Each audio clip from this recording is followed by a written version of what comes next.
সাংবাদিক বন্ধুরা, আপনাদের সঙ্গে অনেকদিন বসা হয়নি, অনেকদিন সরাসরি কথাও হয়নি, ফোনে তো কথা হয়েছে, কিন্তু সবার সঙ্গে একসঙ্গে কথা হচ্ছে বা আলোচনা হয়েছে এরকম খুব একটা সুযোগ আসেনি। তো আমি বিশ্বাস করি যে শুধু বিধায়ক নয়, প্রশাসন বা যে কোনো রাজনৈতিক দল, তারা যদি তাদের সঙ্গে যদি সংবাদ মাধ্যমে একটা অত্যন্ত সৌহার্দ্যমূলক পজিটিভ রিলেশনশিপ না থাকে, তাহলে প্রশাসন বলুন, রাজনৈতিক দল বলুন, কেউই খুব একটা আগে যেতে পারে না। কারণ আপনাদের সমালোচনাগুলো আমাদের ঠিক রাস্তায় চলতে সাহায্য করে, যেটা আমাদের জন্য, আমি অন্তত মনে করি ব্যক্তিগতভাবে, যে সংবাদ মাধ্যম আমাকে বেশি সমালোচনা করে তাদের আমি বেশি গুরুত্ব দিই, কারণ তারা আমার ভুলটা ধরিয়ে দিতে সাহায্য করে।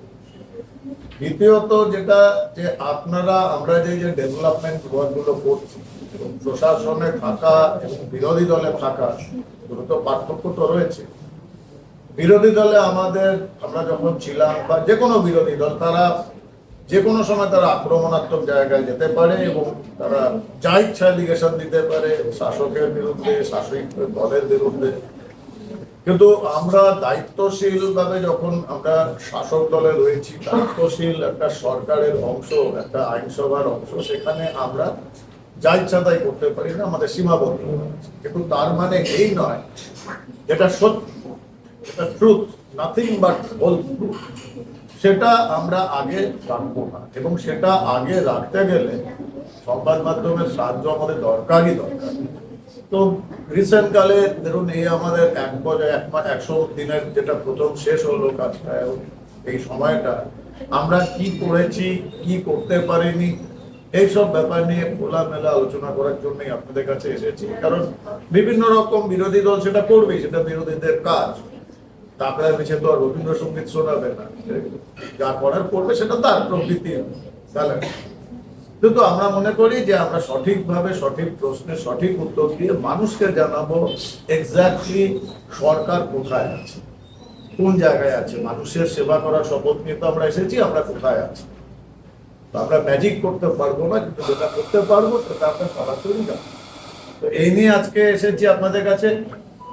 আপনাদের নিশ্চিত আপনাদের কাছে বহু প্রশ্ন আছে, কারণ আপনারা মানুষের প্রতিনিধি। আপনারা প্রশ্ন করুন, আমি যথাসাধ্য তার জবাব দেবো। হ্যাঁ, এটা বলতে পারি, নো কমেন্টস বলবো না, আর ঘুরিয়ে পেঁচিয়ে উত্তর দেবো না। যেটা হ্যাঁ, যেটা সত্যি আমি মনে করি সেটাই। অন্নপূর্ণা ভান্ডার নিয়ে মানুষের মধ্যে ভীষণ ক্ষোভ রয়েছে। চারিদিকেই দেখা যাচ্ছে যে বিভিন্ন পৌরসভা এলাকা বা রাস্তা অবরোধ করে মহিলারা প্রতিবাদ জানাচ্ছেন। কি বলবেন এই বিষয়ে? দেখুন, একটা মত রয়েছে যে লোকে বলছে যে এগুলো নাকি বিরোধীদের চক্রান্ত। আমি চক্রান্ত বলবো না, আমি বলবো এটা বিরোধীরা বিরোধীদের কাজ করবে। শাসক দল তো আর রাস্তা অবরোধ করবে না, বিরোধীরা বিরোধীদের কাজ করবে, এবং সেটা ভালো। একদিক থেকে আমরাও প্রেসারে থাকি, আমরাও আরো বেটার কাজ, আরো ভালো কাজ করতে পারবো। অন্নপূর্ণা ভান্ডার নিয়ে কিন্তু বারংবার আমাদের বাংলার মাননীয় মুখ্যমন্ত্রী জানিয়েছেন কোথায় প্রসেস, কি প্রসেস, এগুলো জানানো হয়েছে। সমস্যা হচ্ছে আজকাল অধিকাংশ মানুষ, আমিও হয়তো, আমরা হোয়াটসঅ্যাপ ইউনিভার্সিটিতে বিশ্বাস করে ফেলি। হোয়াটসঅ্যাপ যা বলে সেটাই সত্যি, বাংলার মাননীয় মুখ্যমন্ত্রী যেটা বলছেন সেটাতে ভরসা রাখছে না। এটা কিন্তু অন্যায়, এবং এইটা প্রচার করবার জন্য শাসক দল হিসাবে কালকেও মুখ্যমন্ত্রী বলেছেন যে আমাদের যে মহিলা মোর্চার কর্মীরা, তারা মানুষের বাড়িতে বাড়িতে যাবে।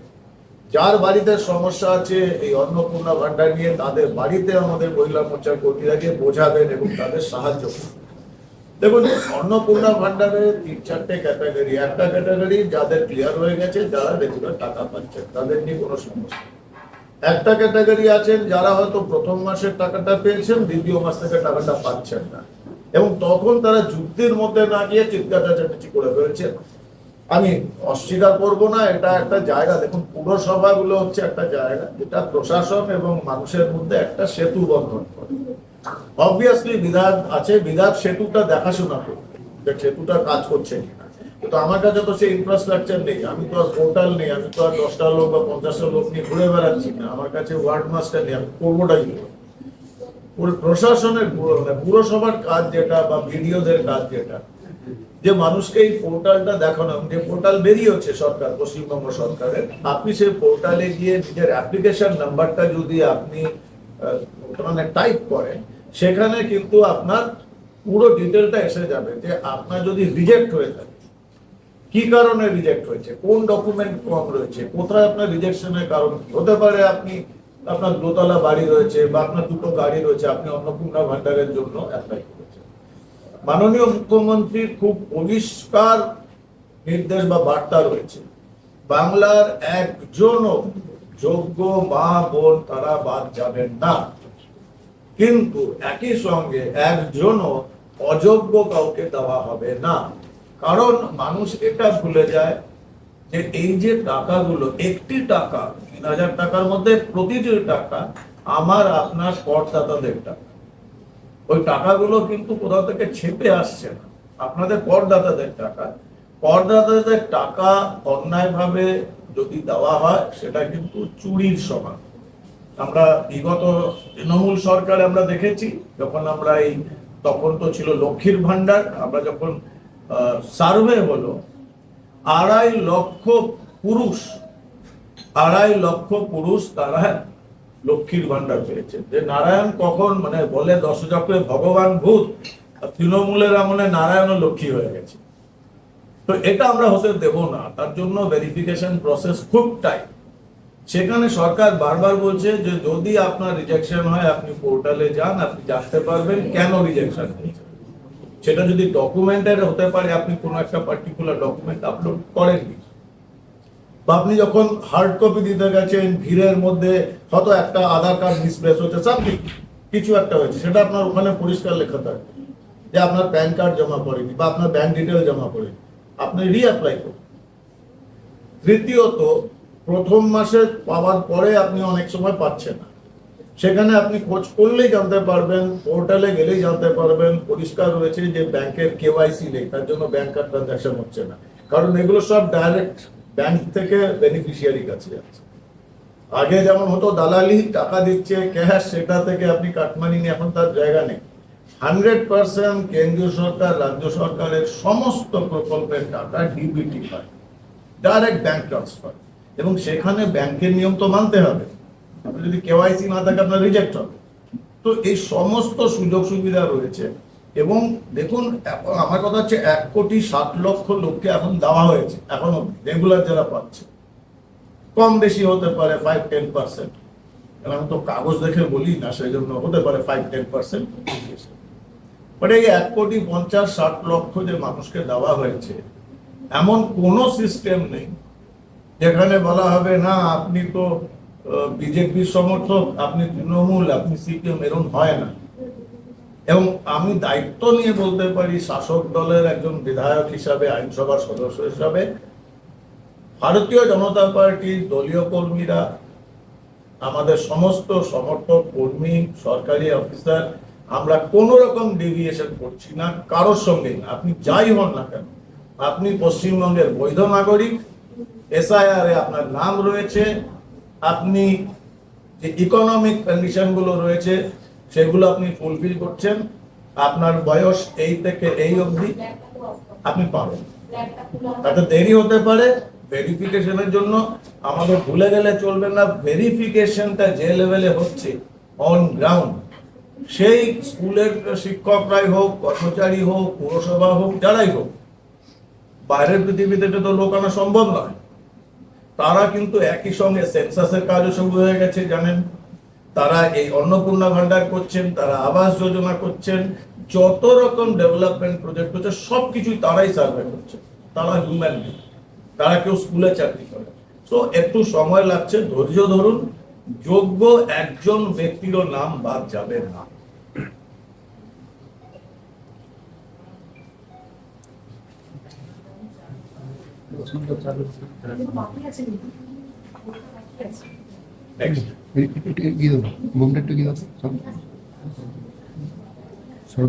আচ্ছা, আপনার তো হিন্দি না বাংলা? পরে হিন্দিটা চলে।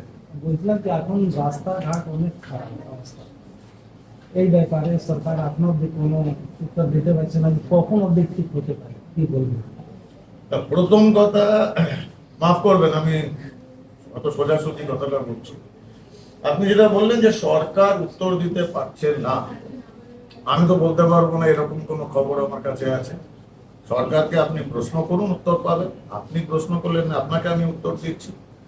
গত 15 বছর, তার আগে 2011-র আগে বাংলা ইনফ্রাস্ট্রাকচার ওয়াইজ বাম আমলে স্বর্গরাজ্য ছিল না, সেটা আপনিও জানেন, আমিও জানি। রাস্তার ভয়ঙ্কর খারাপ অবস্থা তখনও ছিল। পরবর্তীকালে 2011 থেকে এই 15 বছরে মা মাটি মানুষের সরকার মাটিটা পুরো খেয়ে ফেলেছে। আমি আপনাকে উদাহরণ দিয়ে বলতে পারি, আমার উত্তরপাড়া বিধানসভায় কোটি কোটি টাকার পথশ্রীর টাকা খরচা হয়ে গেছে, আমরা দেখছি তো অডিট করে। রাস্তার নামে ওখানে স্টিকার লাগিয়ে দিয়েছেন একজন ভদ্র মহিলার হাসি মুখের ছবি। মানুষ 15 বছর ধরে তো ওই হাসি মুখের ছবি দেখে সন্তুষ্ট ছিল, কেউ তো প্রতিবাদ করেনি। আমি এমন একটা লোককে, আমি যাদের যখন প্রশ্ন করি, সবাই এসে বলে না না স্যার, আমরা তো তৃণমূলের বিরোধী ছিলাম, সবাই নাকি বিজেপিকে ভোট দিত, তাহলে আমরা জিততাম না কেন? আমাদের ওই দ্বিচারিতাটাকে বন্ধ করতে হবে। এবং আমরা যে সরকারে এসেছেন, না মুখ্যমন্ত্রী মাননীয় শুভেন্দু অধিকারী আর না সামান্যতম একজন বিধায়ক, আমরা কেউ ম্যাজিশিয়ান নই, আমরা জনপ্রতিনিধি। আমরা এনশিওর করবো কাজ হবে। আপনারা জানেন 8.5 লক্ষ কোটি টাকার দেনা পশ্চিমবঙ্গ সরকার।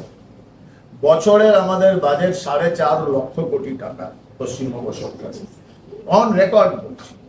তার মধ্যে 72,000 কোটি টাকা বছরে ঋণের সুদ দিতে হয়। 8.5 লক্ষ কোটি টাকা, 72,000 কোটি টাকা বছরের ঋণ ইন্টারেস্ট দিতে হয়। তো আপনার 4.5 লক্ষ কোটি টাকা বাজেট, তার মধ্যে 72,000 কোটি টাকা দিতে হয় সুদ, আর তার সঙ্গে আরো 70-75,000 কোটি টাকা ইএমআই। 1.5 লাখ কোটি টাকা আপনার বেরিয়ে গেল 4.5 লক্ষ থেকে। বাকি 3 লক্ষ দিয়ে যে আমরা ডেভেলপমেন্টের কাজ করব, প্রত্যেকটা সেক্টর, আপনি রাস্তা ছেড়ে দিন, আমি তো দেখেছি রাস্তার অবস্থা, রাস্তার অস্তিত্ব নেই, রাস্তার অস্তিত্বই নেই। এবার এগুলোকে 3 মাসে আমরা শুধরে দেব? স্যার আপনি এখানে আমি একটা এক্সাম্পল দিচ্ছি, এই কোন্নগরে একটি স্কুলের থেকে দেবেশ্বরী সামথিং স্কুলটির নাম হয়ে গেছে, ওখানকার হেডমিস্ট্রেস দেখা করতে এসে বলছেন যে 3 বছর ধরে আমরা চেষ্টা করছি, আপনার সব প্রাইমারি স্কুলে কোন রকম ফিল্টার ওয়াটার নেই, কেঁচো বেরোয় জলের মধ্যে থেকে, আর সব প্রাইমারি স্কুলের বাচ্চা ছিল। আমরা ওখানে হস্তক্ষেপ করি, 3 বছরে যেটা হয়নি 3 দিনে সেই ওখানে জলে অ্যাকোয়াগার্ড উঠেছে, ফ্রেশ জলের কানেকশন। না, আমরা চেষ্টা করছি। এখন রাস্তা এমন একটা জিনিস, এখানে বহু বহু টাকা লাগে। এবং আপনারা জানেন, এই যে বারবার বললাম 15 বছর কিচ্ছু হয়নি, আর যা হয়েছে সেখানে চুরি হয়েছে। তবে হ্যাঁ, এর মধ্যেও আমি পুরো পশ্চিমবঙ্গ না বলে আমি আমার বিধানসভাতেই সীমাবদ্ধ থাকি। আমরা পুরসভা, জেলা প্রশাসন, আরবান ডেভেলপমেন্ট মিনিস্ট্রি, কেএমডিএ, সব বিভিন্ন বিভিন্ন জায়গা থেকে জেলা পরিষদ এবং পুরসভাদের নিয়ে আমরা কিছু প্রস্তাব রেখেছিলাম সরকারের কাছে। এবং আমি কৃতজ্ঞ আমাদের মাননীয় মুখ্যমন্ত্রীর কাছে যে এত বাধা, এত সমস্যা ফাইন্যান্সিয়াল থাকা সত্ত্বেও আমরা শুধু উত্তরপাড়া কোন্নগর মিউনিসিপ্যালিটি এলাকাতে 43 কিলোমিটার রাস্তার আমরা অ্যাপ্রুভাল পেয়ে গেছি। 43 কিলোমিটার। একটা সমস্যা যেটা হচ্ছে ফান্ডও রেডি, একটা বড় সমস্যা হয়ে গেছে, প্রকৃতি আমাদের একটু চ্যালেঞ্জের মুখে ফেলেছে। কারণ আমি গত সপ্তাহে, যদি ওটা পঞ্চায়েত এলাকা, ওটা জেলা পরিষদ করছে, ওখানেও বহু কিলোমিটার রাস্তার অ্যাপ্রুভাল হয়ে গেছে যতটা সম্ভব। কেউ যদি মনে করেন যে 3 মাস বা 4 মাসের মধ্যে পুরো উত্তরপাড়া বিধানসভার আমি রাস্তা বদলে দেবো, আমি কখনোই ক্লেম করবো না, আমরা সেটা পারবো না। হয়তো 20%, 25% পারবো, 30% পারবো। কারণ ফান্ডে একটা বড় সমস্যা, আপনি যেখানে হাত দেবেন, এটা নাগরিক পরিষেবার একটা অত্যন্ত গুরুত্বপূর্ণ, অতটাই গুরুত্বপূর্ণ নর্দমা জল নিকাশি ব্যবস্থা, অতটাই গুরুত্ব হচ্ছে সরকারি স্কুলগুলো, গভর্নমেন্ট এডেড স্কুলগুলো, কলেজগুলো। যেখানে হাত লাগাবেন সেখানেই ধ্বংস হয়ে গেছে। সো যতটা রাস্তা approve রাস্তা হয়েছে, বা পরিষেবা পাচ্ছে না, এই পৌরসভাগুলো হঠাৎই ভেঙে ফেলা হয়েছে এবং পঞ্চায়েতের কিছু কিছু অচল অবস্থা, সেই কারণে কি কাজ হতে দেরি হচ্ছে? দেখুন এটাতে আমি একটু রিজয়েন্ডার দিচ্ছি, ভেঙে ফেলা হয়নি, তারা ভেঙে গেছে। এখন যদি ওই কিসব প্রাক্তন চেয়ারম্যান ছিলেন দিলীপ যাদব, স্বপন দাস ইত্যাদি প্রভৃতি, তারা যদি কোনো অজানা, মানে আমার জন্য অজানা, ওনাদের নিশ্চয়ই জানা আছে, সেরকম ভয়ের জন্য পদত্যাগ করে পালিয়ে বাঁচতে যান, তো সেটা তাদের ব্যাপার। আমরা ভারতীয় জনতা পার্টি বিশ্বাস করি গণতান্ত্রিক পদ্ধতি। মানুষ গণতান্ত্রিক পদ্ধতিতে এদের নির্বাচিত করেছেন, এরা যদি কাজ করতে না পারে, ডেলিভার করতে না পারে, মানুষই এদের ছুঁড়ে ফেলে দেবে। যেমন 15 বছরের তৃণমূল সরকারকে ছুঁড়ে ফেলে দিয়েছে। আমরা কাউকে ভাঙি। এখন কেউ যদি রেজিগনেশন দেয় আর থাকবো না বলে চলে যায়, তো পায়ে ধরে তো আমরা চালাবো না। কিন্তু এটাও ঠিক, তার বদলে ওইসব চেয়ারম্যান, কাউন্সিলর গণহারে সব পদত্যাগ করেছেন। প্রশাসন থেকে অত্যন্ত দক্ষ, যোগ্য দুজন WBCS সিনিয়র অফিসার্সকে দেওয়া হয়েছে, একজন উত্তরপাড়া পুরসভার প্রশাসক, আরেকজন কুণ্ডগড় পুরসভার প্রশাসক। এই দুজন প্রশাসক কাজ করছেন। একটু সময় ওনাদেরও দিতে হবে, কারণ আমাদের সব থেকে বড় যেটা আমি বললাম বাধা, যেটা হচ্ছে ফাইন্যান্স, টাকা নেই। কিন্তু সেই টাকা অত সীমাবদ্ধতার মধ্যেও আমরা যে কাজগুলো করেছি, তো এই যে বললাম আপনাকে রাস্তা, আমি উত্তরপাড়ার মানুষকে আশ্বস্ত করতে পারি আপনাদের সামনে, ডিজিটাল মাধ্যমে আমি ইন্টারভিউতেও বলছি, বর্ষা শেষ হলেই, কারণ আমাদের কাছে খুব ক্লিয়ার ইনস্ট্রাকশন রয়েছে চিফ মিনিস্টার অফিস থেকে, 10ই অক্টোবরের মধ্যে যেগুলো ড্যামেজ রোড সেগুলো ইমিডিয়েট 10ই অক্টোবরের মধ্যে কমপ্লিট করতে হবে, কারণ পুজোর মরশুমে যাতে মানুষের অসুবিধা না হয়। বর্ষা আমাদের জন্য একটা বিরাট বাধা। আমি এক্সপেরিমেন্টাল তে দেখতে গেছিলাম পরীক্ষামূলক ভাবে যে বর্ষার মধ্যে করতে পারি কিনা। এই রাম মন্দির আছে নবগ্রামের রাম মন্দিরের ওখানে আমরা 50 ফিট রাস্তা করেছিলাম। ঠিক দুদিন পরে গিয়ে দেখি রাস্তার অস্তিত্ব নেই, সব বর্ষায় ধুয়ে বেরিয়ে গেছে। তো বর্ষাটা আমরা এই টাকাটা আক্ষরিক করতে জলে ফেলতে চাই না, কারণ এই নাগরিকরাই পরে আমাদের অভিযোগ করবেন, এই তো রাস্তা বানালেন 1 মাসের মধ্যে রাস্তা খতম। তো বর্ষাটা যেতে দিন। হ্যাঁ, ডেডলাইন রয়েছে 10ই অক্টোবর, তার মধ্যে পুরো উত্তরপাড়া বিধানসভার প্রতিটি গর্ত, ড্যামেজ, ভাঙা রাস্তা বন্ধ হবে। সাইমালটেনিয়াসলি কিছু মেজর রোড, সেখানে আমরা কমপ্লিট নতুন রোড, সেগুলোকে আর রিপেয়ার করা সম্ভব না। তো এটা জেলা পরিষদের এলাকা, পঞ্চায়েত এলাকা এবং পুরসভার এলাকাতে এই মোমেন্ট, এখন আমি ডেট বলতে পারবো না যে সেটা 10ই সেপ্টেম্বর, 12ই সেপ্টেম্বর, বর্ষা চলে যাবে। অফিসিয়ালি আমরা একটা রিপোর্ট পাবো IMD থেকে, আবহাওয়া দপ্তর থেকে, যে আগামী 10 দিন বৃষ্টি হবে না, ইমিডিয়েট কাজ শুরু হবে। 10 দিন সময় যদি পাই আমরা কাজ এগিয়ে যাবো, কারণ 1 দিন 2 দিন বৃষ্টি হলে ঠিক আছে, কিন্তু এই ধারাবাহিক নিম্নচাপের বৃষ্টি রাস্তা নিতে পারে না, এটা বৈজ্ঞানিক সত্য। সেটা নিয়ে যারা রাজনীতি করবে তাদের জন্য শুভেচ্ছা রইল, বেচারাদের কাছে ইস্যু নেই। ওরা বিধায়কের বিরুদ্ধে বলতে পারছে না যে বিধায়ক চুরি করেছে বা বিধায়ক চুরি করে, ওনারা পুকুর চুরি করেছেন, আমি পুকুরগুলোকে বাঁচাচ্ছি। তো যাবেনটা কোথায়? তো কিছু তো বলতে হবে।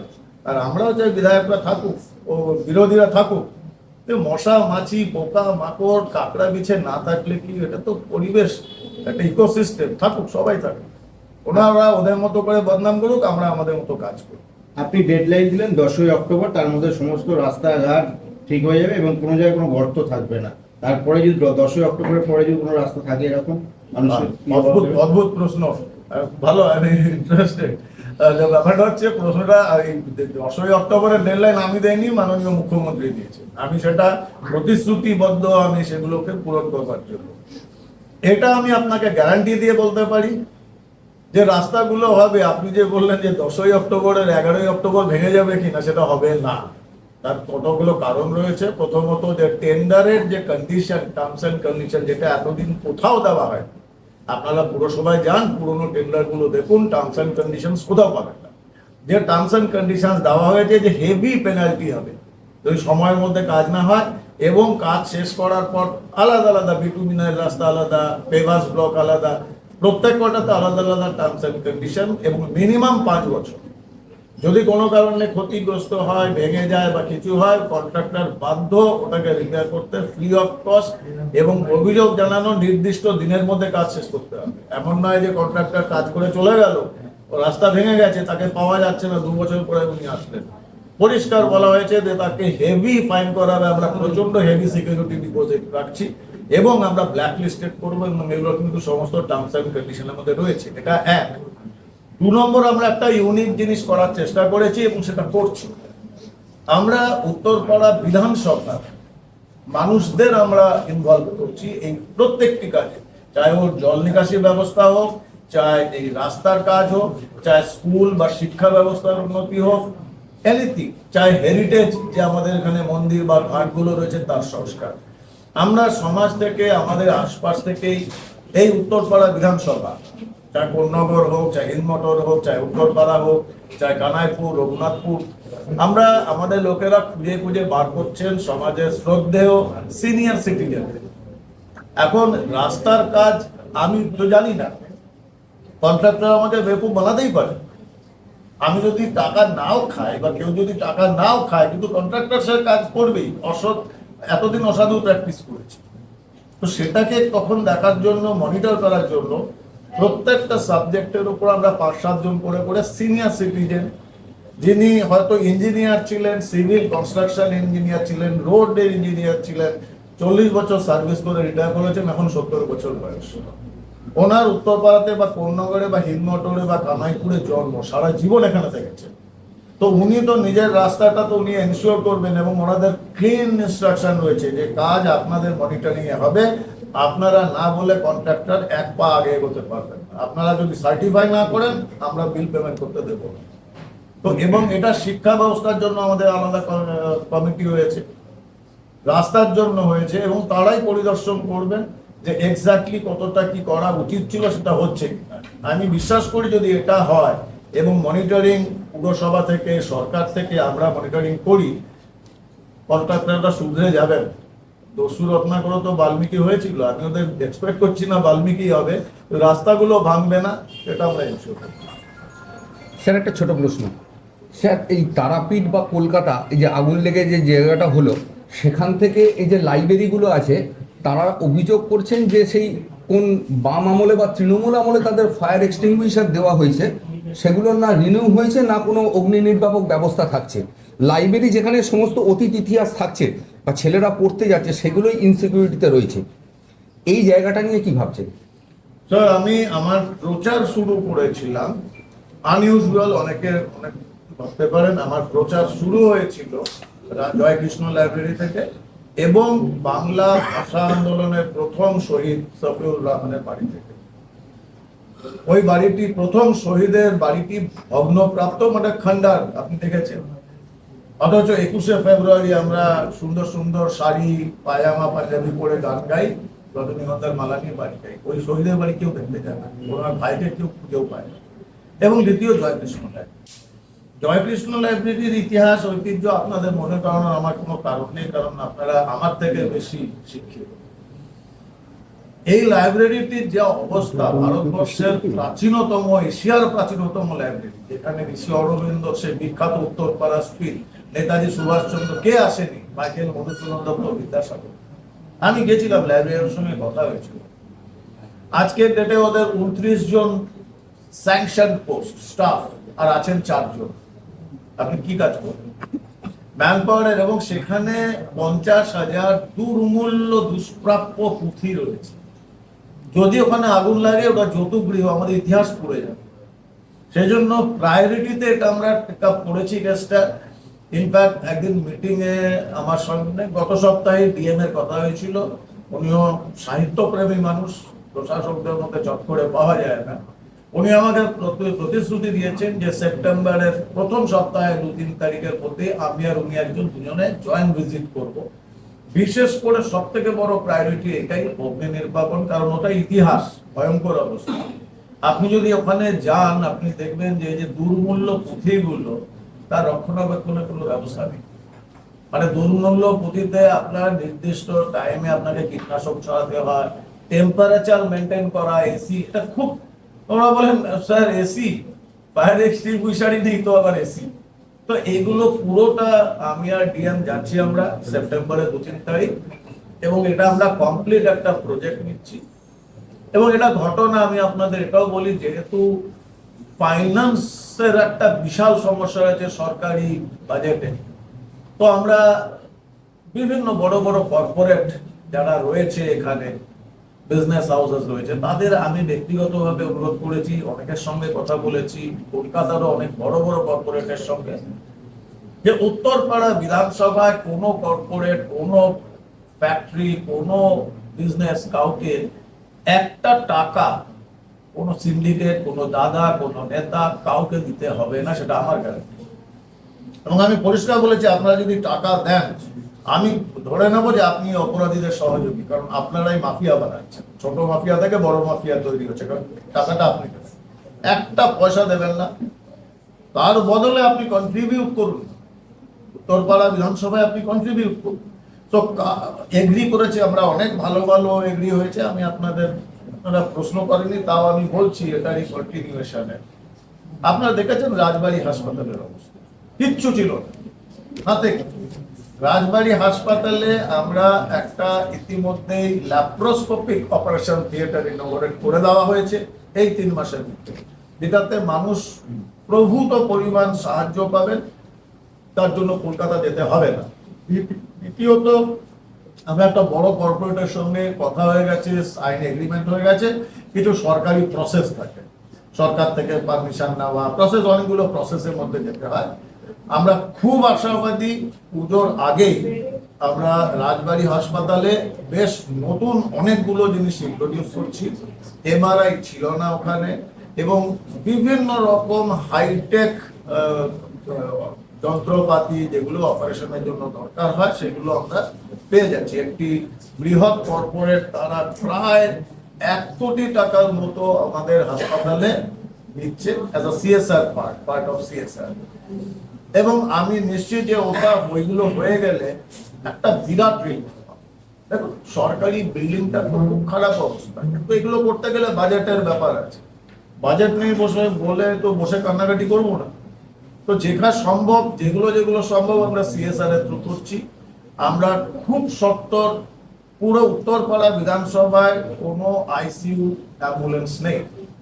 একজন কার্ডিয়াক পেশেন্ট যদি উত্তরপাড়া থেকে তাকে অ্যাম্বুলেন্সে করে, ওই মারুতি ভ্যান যেটা আপনারা দেখেন, তো সেটাতে করে যদি আপনি কলকাতা নিয়ে যান, তো চান্স 50-50, মানে আরএসি হয়ে যাবে, রিজার্ভেশন এগেন্স্ট ক্যান্সেলেশন, পৌঁছাবো কিনা সেটা যাতে না হয়। খুব তাড়াতাড়ি আমরা খুব আশাবাদী, মাস 2-এর মধ্যেই আমরা একটা আইসিইউ অ্যাম্বুলেন্স পাবো।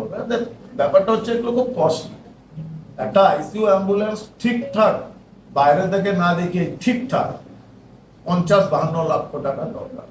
তো সেটা এই মুহূর্তে হয়তো রাজ্য স্বাস্থ্য দপ্তর দিতে পারবে না, কিন্তু সেগুলো আমরা কর্পোরেটের সঙ্গে কথা বলেছি, দে আর এগ্রি, এই প্রসেস চালু হয়ে গেছে। আগে যে বললাম 1 কোটি টাকা বাজেটে যেটা বিভিন্ন রকম যন্ত্রপাতি, এমআরআই থেকে শুরু করে বিভিন্ন সফিস্টিকেটেড ইকুইপমেন্ট নিয়ে আসছি আমরা, যাতে স্বয়ং সম্পূর্ণ হতে পারে অপারেশন থিয়েটার গুলো, সেটা প্রসেস অলমোস্ট ফিনিশ। আমরা খুব হোপফুল যে পুজোর আগে আমরা উত্তরপাড়ার বাসিন্দাদের এই উপহারটা আমরা দিতে পারবো। অ্যাম্বুলেন্সটা হয়তো আরো মাসখানেক লাগবে, ওটাও প্রসেসে চলছে। তো এইরকম ভাবে আমরা চেষ্টা করছি সিএসআর এর থ্রু দিয়ে যে কাজগুলো সরকার এক্ষুনি করতে পারছে না অর্থনৈতিক কারণে, সিএসআর কে ইনভলভ করছি। They are also part of this country, they are also part of this state, এবং ওরা তো কর্পোরেট সোশ্যাল রেসপন্সিবিলিটি আছে, সেগুলো আমরা মানি। अच्छा, अचानक चीनी का दाम बढ़ गया हुआ है, इसको लेकर सरकार क्या कदम उठा रही है? भाई साहब मुझको ऑफ कीजिए, फिर मैं बोलता हूँ।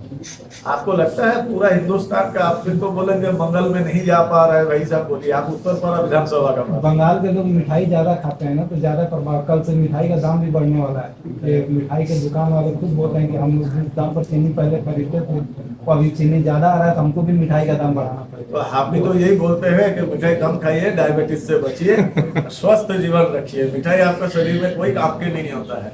স্যার, আপনি যেটা বললেন উত্তরপাড়ার বিধানসভার অন্তর্গত যে সমস্ত হেরিটেজ জায়গাগুলো আছে সেগুলো নিয়ে যেমন ভাবা হচ্ছে, সেরকম উত্তরপাড়া শ্রীরামপুরে বহু কলকারখানা ছিল যেগুলো বন্ধ হয়ে গেছে। আর একটা যেটা বড় সমস্যা সেটা হচ্ছে এই টোটো নিয়ে যেটা হচ্ছে হাই রোডে উঠে পড়া বা এই কর্মসংস্থানের জায়গাটা নিয়ে আপনি কি ভাবছেন? দেখুন, আমি আজকেই বেশ কিছু ফোন পাচ্ছি যে জিটি রোডে নাকি টোটো চলা ওখানে বন্ধ করে দেওয়া হবে। তো আমি এটাকে বলি খুব ক্লিয়ার, বলতে আমার আপত্তি নেই। মাস দেড়েক আগে পুলিশ প্রশাসন, পুরসভা প্রশাসনের সঙ্গে এবং এই অটো টোটো ইউনিয়নের বা অটো টোটোর যারা চালক, কারণ ওদের ইউনিয়ন বলে সেরকম কিছু নেই, এদের সঙ্গে আমরা একটা মিটিং করেছিলাম এবং সেখানে অনেক কিছু ডিসকাশন হয়েছিল, এগুলো ডিসকাশন হয়েছিল এবং তারপর এটা সিদ্ধান্ত হয়েছিল, এটা প্রায় মাস দেড়েক আগে পুলিশের খুব সিনিয়র লিডার অফিসাররা এসেছিল, যে আমরা সবার সঙ্গে আলোচনা করে সর্বসম্মতভাবে কিছুটা টোটাল লোকেরা ছাড়বে, কিছুটা আমরা ছাড়বো, মিউচুয়ালি এগ্রিয়েবল একটা সলিউশন করব। আজকে সকালবেলায় আমি এই সকাল 9টা 9:30 সময় একজন সিনিয়র পুলিশ অফিসারের ফোন আসে যে স্যার আমরা আজকে মিটিং করতে চাই এই টোটোর সমস্যায়।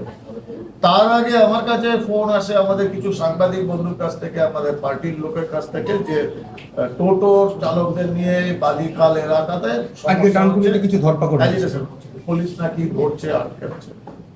আমি পরিষ্কার বলেছিলাম আমার সহকর্মীদের এবং সাংবাদিক বন্ধুদের যে যদি পুলিশ এই কেসে যে টোটো চালাচ্ছে জিটি রোডের উপরে, কোনো টোটোওয়ালা অটোকে কাউকে যদি অ্যারেস্ট করে বা তার গাড়ি আটকায়, আমাকে সেই টোটোওয়ালাকে বলবেন ইমিডিয়েট আমাকে, আমি তার হয়ে গিয়ে থানায় যাব এবং পুলিশকে এটা জিজ্ঞাসা করবো কার অনুমতি নিয়ে করেছে।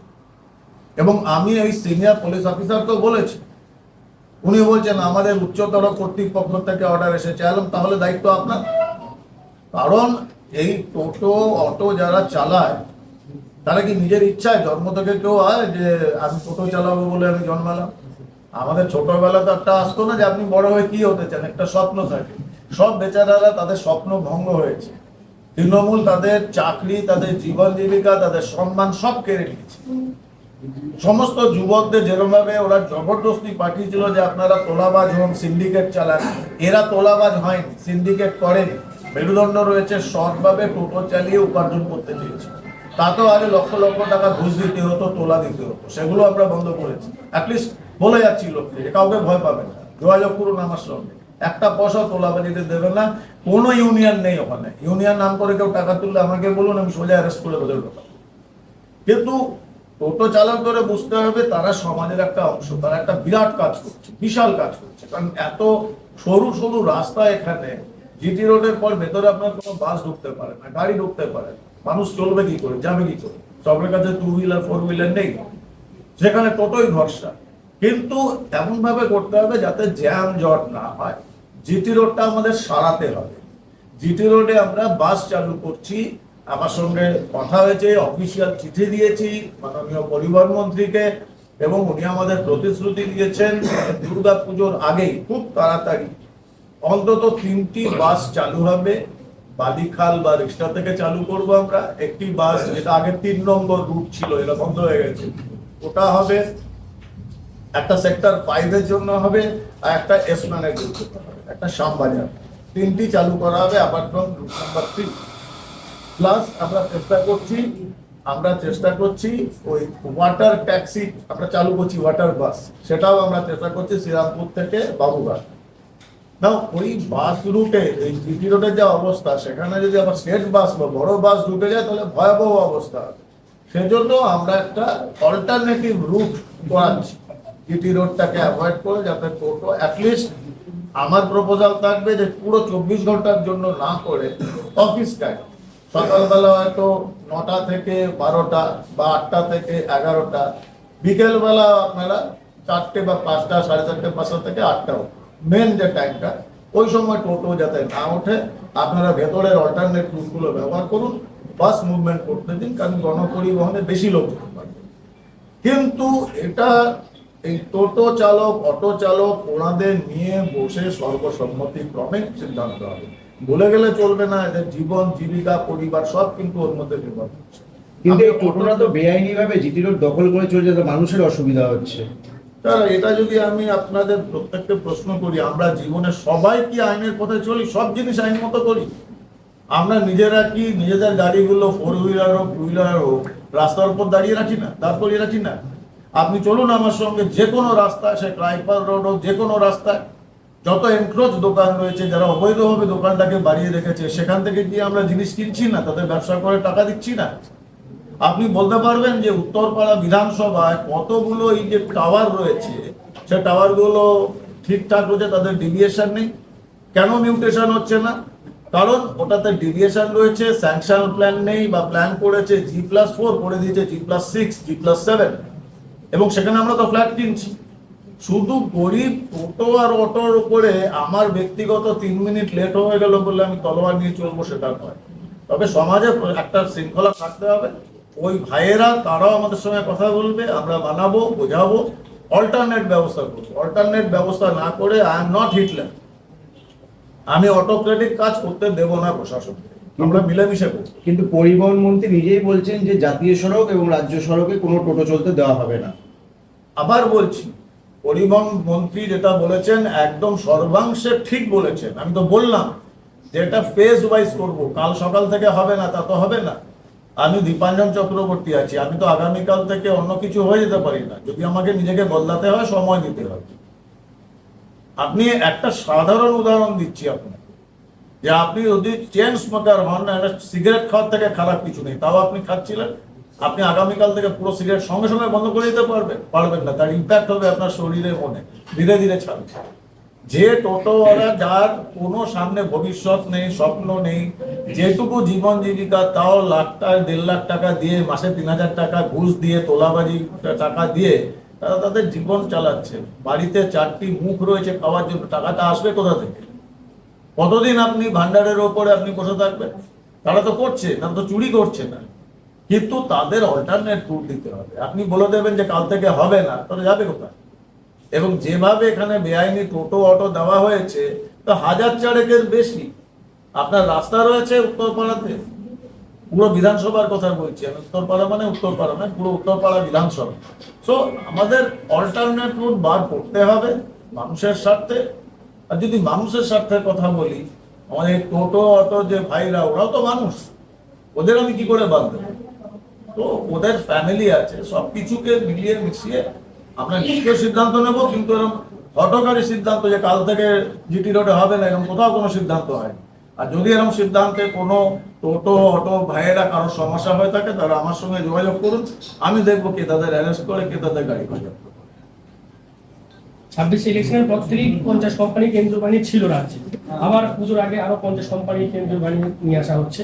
তো সরকারের কি পরিকল্পনা রয়েছে? দেখুন, আমি নিশ্চিত যে আপনার মতো অভিজ্ঞ সাংবাদিক এটা নিশ্চয় আশা করবেন না সাংবাদিক সম্মেলনে বসে আপনি বলে দেবো সরকার কি পরিকল্পনা করছে। বাই দ্য ওয়ে, আমি আপনাকে এটা জানাই যে আমাদের বিধানসভায় যে স্ট্যান্ডিং কমিটি হয়, আমি সেই হোমের standing committee member. Police modernisation, এই যে কারেকশনাল হোম বা জেল, তাদের কারেকশনাল হোমের ইমপ্রুভমেন্ট ইত্যাদি ইত্যাদিগুলো আমার দায়িত্বের মধ্যে আসছে। আমরা সাহায্য করব রাজ্য সরকারকে যাতে তারা সঠিক নীতি, কারণ আমি প্রফেশনাল, এই বিষয়ে আমি পেশাদার। আমরা কিছু সিদ্ধান্ত নিয়েছি, সেই সিদ্ধান্তের জন্য 50 কোম্পানি আনা হয়েছে। এক তো আমি ওপর থেকে বলছি, বেশি ডিটেলে যাব না, যে এই পুজোর সময়, পুজোর মরশুমে কিন্তু আইন শৃঙ্খলা একটা বড় চ্যালেঞ্জ হয়। এক তো কোটি কোটি লোক রাস্তায় নেমে আসছেন, একটা মোটামুটি অনিয়ন্ত্রিত ভিড়। আপনি আনশিওর উত্তরপাড়াতে এরকম বিধানসভা, আমি যখনই উত্তরপাড়া বলি, উত্তরপাড়া বিধানসভা এমন পুজো রয়েছে যেখানে হয়তো ডেইলি হয়তো 2 লাখ লোকের সমাগম হচ্ছে। শকুন্তলা মায়ের মন্দিরে পুজো যেরকম হলো মে মাসে, লক্ষ লক্ষ লোক, সেই ইনফ্রাস্ট্রাকচার নেই, রাস্তা সরু, সেই জায়গাতে ল অ্যান্ড অর্ডার সিচুয়েশন হতেই পারে। এক তো নর্মাল হতে পারে, এবং আমি বা আমরা পুরো মানে ভারতীয় জনতা পার্টি, আমরা কোনো মতেই চাইবো না যে দুর্গাপুজোর সময় কোথাও স্ট্যাম্পেড হয়ে যাক। বা একটা জিনিস আপনারা দেখুন, যে জিহাদিরা এতদিন যেটাকে ওরা ভাবতো স্বর্গরাজ্য, মমতা ব্যানার্জির নেতৃত্বে যে সরকার ছিল তাদের মদতে, প্রত্যক্ষ মদতে, এখন হঠাৎ করে তারা দেখতে পাচ্ছে যে এই স্বর্গরাজ্যটা নরক হয়ে গেছে। এবং আমি মনে করি, যেহেতু সারা জীবন আমি এই নিয়ে কাজ করেছি, আমি কখনোই এই জিহাদিদের আন্ডার এস্টিমেট করি না। তারা একটা পাল্টা মারার চেষ্টা করবেই তাদের অস্তিত্ব বজায় রাখার জন্য। সো এইগুলো ভেবেই আমরা এই পুজোর মরশুমে এবং বেশ কিছু আমরা সিদ্ধান্ত নিয়েছি। আপনারা দেখতেও পাচ্ছেন রোজ একটা না একটা, দুটো না একটা করে উইকেট পড়ছে ওদের। তার মানে কোনো আত্মতুষ্টির জায়গা নেই। এরকম শয়ে শয়ে হাজারে হাজারে উইকেট রয়েছে এবং একটা একটা করে আমরা খুঁজে বার করব। কিন্তু তার একটা কাউন্টার রিয়াকশনও হতে পারে। আমি কখনোই কোনো অ্যাকশনে যাব না যতক্ষণ আমি মেন্টালি, ইনফ্রাস্ট্রাকচার বা সবভাবে প্রিপেয়ার না হই ওই কাউন্টারটাকে আটকাতে। কারণ বোকামি হয়ে যাবে, 6 মারতে গেলাম আমার উইকেট চলে গেল, হবে না। তো সেটার আমরা প্রিপারেশন নিচ্ছি। করে নিন এই 50 কোম্পানি অতিরিক্ত আসছে, it's a part of that preparation. दो दिन पहले गृह मंत्री अमित शाह यहाँ पर आए हुए जी। थे। उनके आने के पहले इतना ज्यादा कंपनी को पश्चिम बंगाल में फिर से डिप्लॉय करना, पब्लिक कंफ्यूज है कि क्या फिर से कोई बड़ा एक्शन होने वाला है। मैं तो ये बोलूंगा पब्लिक को कि आपका जो एडवेंचर है वो मजा आ रहा है देखने में, तो आप ओटीटी देखिए। आप नेशनल सिक्योरिटी का जो ये पार्ट लेके आप ज्यादा चर्चा मत कीजिए, क्योंकि आप इसके एक्सपर्ट नहीं हैं। आपका जो रिस्पॉन्सिबिलिटी है being a citizen of this country, वो आपका आसपास क्या आ रहा है, कौन आ रहा है, क्या मूवमेंट है, ये सब नजर रखिए। वो एकदम सीधा इतनी बड़े डिसीजन में मत जाइए। वो ओटीटी सीरीज में दिखाया जाता है, तो प्रेस कॉन्फ्रेंस में बैठ के वो डिस्कस नहीं करोगे। স্যার, আপনি যে জায়গা থেকে কথাটা শেষ করলেন, কিছুদিন আগেই রিষ্টা থেকেও একজনকে ধরা হয়েছে এবং এই যে কোম্পানি আসছে এই জায়গাটা নিয়ে অন্য কি সতর্কতামূলক কিছু ভাবছেন আপনি? না দেখুন, সতর্কতামূলক যেটা আমি আবার বলছি যে আমাদের রাষ্ট্র শক্তি তারা সতর্ক। আমি আপনাদের একটা উদাহরণ দেবো। আমি জানি এটা অনেকটা বড় গল্প, বাট আপনাদের আমি রিপিট করে দিচ্ছি। উত্তরপ্রদেশ একসময় যে কোনো ওটিটি সিরিজ যাবেন দেখবেন মির্জাপুর আর এরপুর উত্তরপ্রদেশ আর বিহার। আজকে ভারতবর্ষে সব থেকে বেশি আইন শৃঙ্খলার উন্নতি হচ্ছে উত্তরপ্রদেশ। কারণ যোগী আদিত্যনাথজি দেখেছেন যে উত্তরপ্রদেশকে গুন্ডার রাজ্য বলা হয়। কোনো ইনভেস্টমেন্ট আসতো না, জিরো। এখন ইনভেস্টমেন্ট আসতে গেলে সব থেকে গুরুত্বপূর্ণ যেটা আপনি ল অ্যান্ড অর্ডার স্টেবিলিটি, সেটা কিন্তু উনি গত 6-7 বছর ধরে এটা এনশিওর করেছেন। এই উত্তরপ্রদেশে 10-15 বছর আগের একটি ছবি আপনি ফেসবুকে দেখবেন বা সোশ্যাল মিডিয়াতে।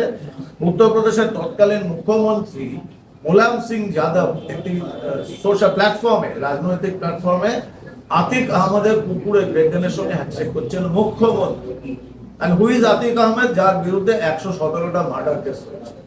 একজন পুলিশ অফিসার বাড়িতে রেড করতে গেছিলেন, ওকে মেরে ওর চামড়া ছাড়িয়ে, যেরকম ভাবে ছাগলের চামড়া ছাড়ায়, চামড়া ছাড়িয়ে ল্যাম্পপোস্টে লটকিয়ে দিয়ে এসপি কে ফোন করেছে, কাপ্তান তেরে লিয়ে তোফা রাখা হুয়া লে যা।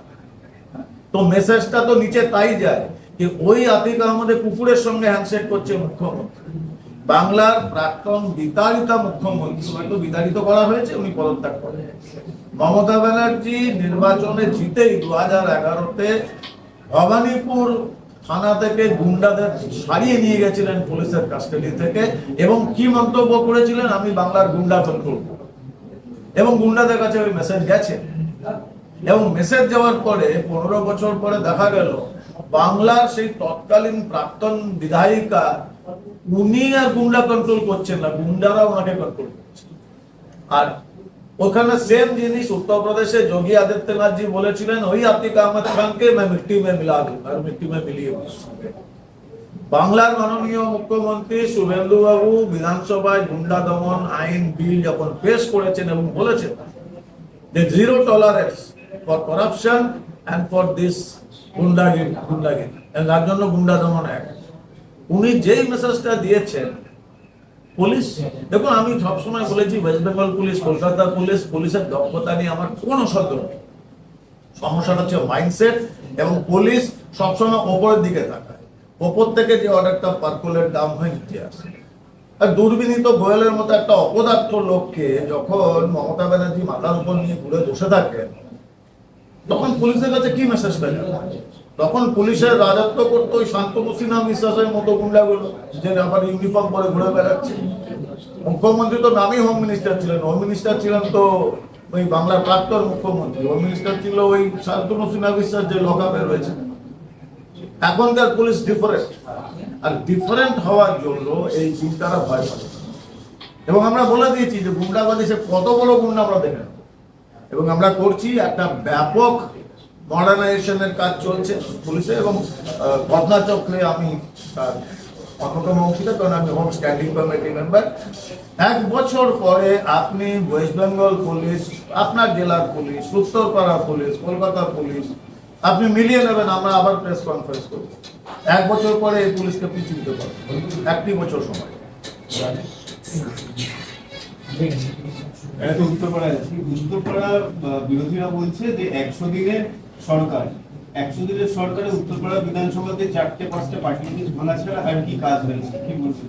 ভুল ধারণা, ওনার 4-5টা না, আমি 37খানা ভেঙেছি। তার মধ্যে একটা টোল ছিল, যেটা সবাই জানেন, ওই গলাপোল বা যেটা পূর্ণনগর রেল স্টেশনে যেটা আন্ডারপাস, আমার কাছে কাগজ রয়েছে, সেই আন্ডারপাসটা ওই ক্যাপ্টেনের বিপ্লবী দল, কি সেকু মাকু সব বলে, আমি সব বলি না, তো তাদের আমলে 2008 সালে, এটা আমরা চিরকাল শুনে আসতাম না, যে ওই বাংলার বিতাড়িতা মুখ্যমন্ত্রী মমতা ব্যানার্জি বলতেন যে সিপিএম এ চিরকুটে চাকরি, তো সেটা তো আমরা দেখেওছি।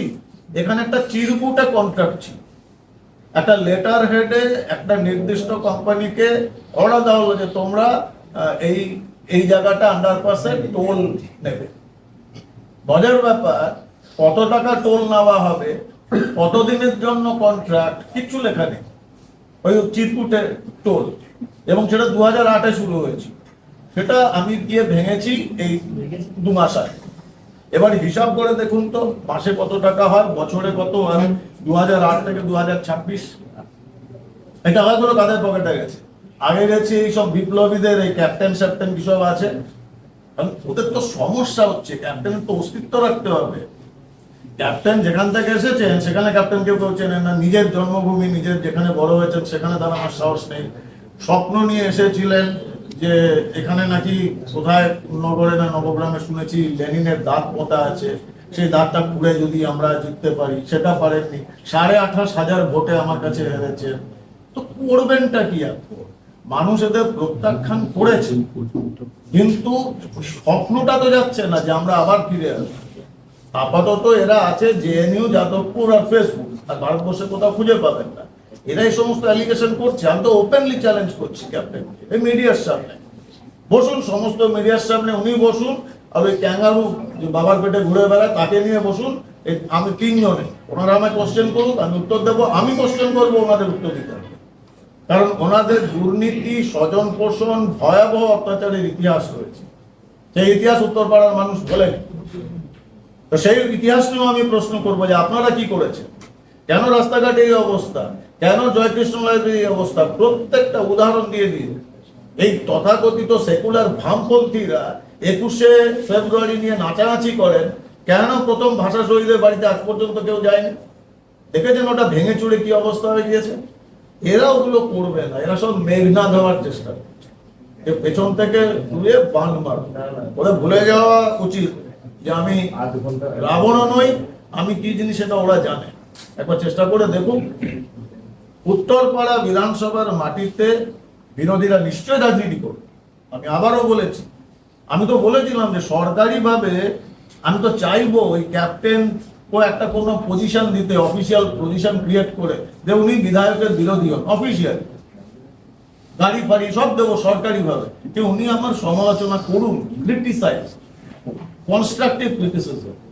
ওই মেঘনাদের মতো 20টা লোক নিয়ে আমি পুরসভায় গিয়ে হাল্লা করব, হ্যাঁ রাস্তা ঠিক করো, রাস্তা ঠিক করো, ও খুব ভালো করে জানে, খুব ভালো করে জানে যে আমাদের সমস্ত রাস্তার অ্যাপ্রুভাল হয়ে গেছে, বর্ষা ঠিক হলে, বর্ষা শেষ হলেই কাজ শুরু হবে। কারণ পুরসভাতে তো ওদেরও লোক রয়েছে এত বছর ধরে, আর সব চিরকুটে চাকরি পাওয়া লোক, নিশ্চয়ই খবর গেছে। এখন এগুলো ক্রেডিট খাওয়ার একটা ঘৃণ্য ষড়যন্ত্র, এদের কিছু করার নেই। পুরো পশ্চিমবাংলায়, ভারতবর্ষে এরা বিতাড়িত হয়েছে, এদের কেউ চেনে না, ওই যাদবপুর, ফেসবুক আর জেএনইউ ছাড়া।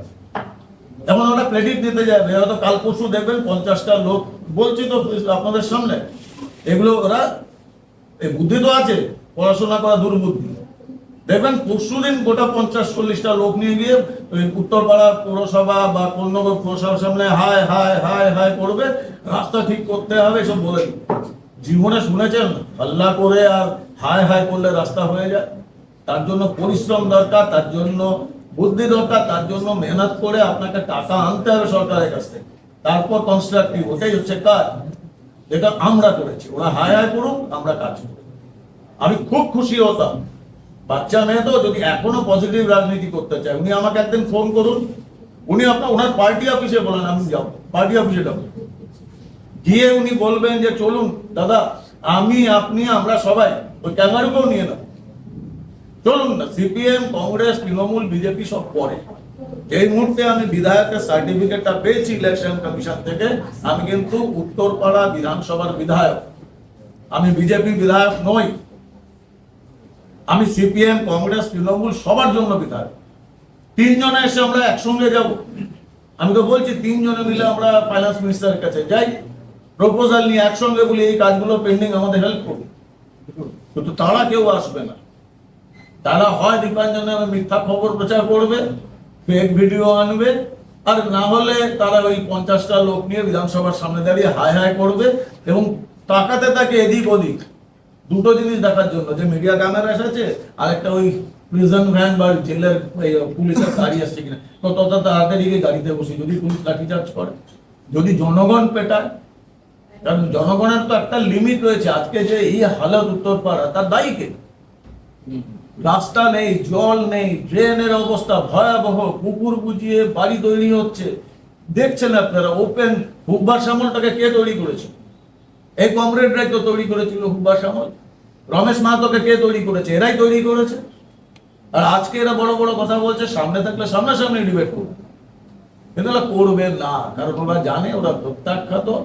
ওই ক্যাপ্টেন 28,500 ভোটে হেরেছে আমার কাছে, ক্যাঙ্গারু 10,500 ভোটে। এদের মুখ লোকানোর জায়গা নেই, এতদিন শীত ঘুম দিয়েছে, এবার একটু একটু গা নাড়াচাড়া দিয়ে উঠছে, তা ওই নিন্দার ঝুলি দিয়ে কিচ্ছু আসা যায় না। উত্তরপাড়ার মানুষ আমার সঙ্গে আছে, আমি কাজ করে দেখাবো, আমাদের সরকার কাজ করে দেখাচ্ছে। উত্তরপাড়ায় একটা দীর্ঘদিনের সমস্যা আছে, যেগুলো আন্ডারপাস গুলো আছে, কাঁঠাল বাগান বলুন, তেঁতুলতলা বলুন, তো এগুলো বর্ষার সময় যাতায়াতের জন্য সমস্যা হচ্ছে, সেই নিয়ে কিছু চিন্তা করি। দেখুন, ওই ভাবনা চিন্তা করেছি। আমি আবার বলছি যে এটা নয় যে আমি 3 মাস ধরে শুধু ভাবনা চিন্তাই করছি, এটাও নয় যে আমি বড় বড় কথা বলে দেবো, কাজ করতে পারবো। আপনারা দেখেছেন যে যেটা ভয়ঙ্কর অবস্থা হতো, এই দলাপুলের যেটা পূর্ণগড়ে যে আন্ডারপাসটা, খুব জল হয়ে যেত, এখন জল জমছে ওখানে। হ্যাঁ, তার মানে এটা নয় যে আমি খুব হ্যাপি। আমি এখনো বলছি 100 দিন পরে যা অবস্থা করে রেখেছিল উত্তরপাড়া বিধানসভা সিপিএম আর তৃণমূল মিলে, যেরকম সিচুয়েশন করে রেখেছিল, সেটা হয়তো আমি এখন অব্দি 2-3-5% আমি বদলাতে পেরেছি। কিন্তু এটাও ঠিক, 5 বছরের জন্য বিধায়ক নির্বাচিত হয়েছি। আমি কি করছি না করছি সেটা মানুষ জানবে, মানুষ উত্তর দেবে। কারণ দেখুন, যা ভয়াবহ অবস্থা হয়ে রয়েছে, আমি তো বললাম যেখানে হাত লাগাচ্ছে সেখানেই ধ্বংস। কি করবেন বলুন তো? একটা পুরো উত্তরপাড়া বিধানসভায় একটা স্কুলে, সরকারি গভর্নমেন্ট বা গভর্নমেন্ট স্পন্সার্ড স্কুলে, যেটা এখন ইন্ডিয়া স্ট্যান্ডার্ড হয়েছে, সেই স্ট্যান্ডার্ডে একটা মডেল ক্লাসরুম নেই। হাতে পায়ে ধরে একটা বহুজাতিক সংস্থাকে দিয়ে সেখানে মেয়েদের জন্য কোনো টয়লেট নেই। চিন্তা করুন, বাচ্চা বাচ্চা মেয়েরা তারা স্কুলে ঢুকবে না, যাবে না, একটা টয়লেট নেই মেয়েদের জন্য। তাও একটা দুর্দান্ত টয়লেট, ওয়াশিং রুম বানানো হয়েছে, একটা মডার্ন ক্লাসরুম বানানো হয়েছে with computer facilities and all high tech Indian standard. আমরা চেষ্টা করছি আরো বেশি স্কুলে এগুলো। তো আমরা এই কাজগুলো করব না ওই তৃণমূল আর সিপিএম ফুটতো তো জ্যাঠতো ভাই বোনের লড়াইটা দেখতে থাকবে। ওরা ওদের কাজ করুক, আমরা আমার কাজ করি। আমি আমার দলীয় কর্মীদেরও বলেছি, এদের সমালোচনায় যাবে না, তোমরা মানুষের কাছে পৌঁছাও, আবাস যোজনা নিয়ে তোমরা মানুষের কাছে পৌঁছাও, অন্নপূর্ণা ভান্ডার নিয়ে যতটা সম্ভব সাহায্য ওটা করো, ডি কনস্ট্যান্ট। সিপিএম তৃণমূলের মধ্যে যাওয়ার কোনো মানে হয় না। ওরা ফুটতো জ্যাঠতো ভাই বোন, ওরা ওদের মতো কাজ করুক, আমরা আমাদের মতো কাজ করি, বিচার করবে না। স্যার, একটা প্রশ্ন, কালকে থেকে সোশ্যাল মিডিয়াতে দেখা যাচ্ছে উত্তরপাড়া যে প্রবেশদ্বার আছে, সেই প্রবেশদ্বারের ঘড়ির স্লো চলছে 10 মিনিট। এটা নিয়ে বলছি যে সরকারও স্লো চলছে কি? বুঝলাম না, উত্তরপাড়া যে প্রবেশদ্বারটা আছে, প্রবেশদ্বার, হ্যাঁ, তাতে যে ঘড়িটা চলছে সেটা 10 মিনিট স্লো। সেটা নিয়ে এই মুহূর্তে সোশ্যাল মিডিয়াতে সবাই বলছে সরকারের মধ্যেই ঘড়ি চলছে। ফ্যান্টাস্টিক। কারা বলছে এটা? সিপিএম? সাধারণ মানুষের না, সাধারণ মানুষ বলছে না, সাধারণ মানুষ বলছে না, সাধারণ মানুষ নিজেদের নিত্য দৈনন্দিন জীবন যন্ত্রণা সেটা ভোগ করছে। পরিষেবা এবং ইনফ্রাস্ট্রাকচারকে ভেঙে তছনছ করে দিয়েছে সিপিএম, আর তৃণমূল এই ভাঙাচোরা যে ইনফ্রাস্ট্রাকচার সেগুলোকেও বেঁচে দিয়েছে। আর আজকে তাদের রাস্তার দিকে নজর নেই, ড্রেন, জমা জল, পুকুর বোঝানো, দুর্নীতিতে নজর নেই, তাদের নজর ওই ঘড়ির দিকে। ওরা না মহাকালের ঘড়ি দেখতে পাচ্ছে, ওদের জন্যই টিকটিক করে চলছে। এবার একটা ফাস্ট হবে, ওদের পতন যেটুকু বাকি, উত্তরপাড়া মানুষ ওদের মাটিতে ঢুকিয়ে দেবে। এবার একটু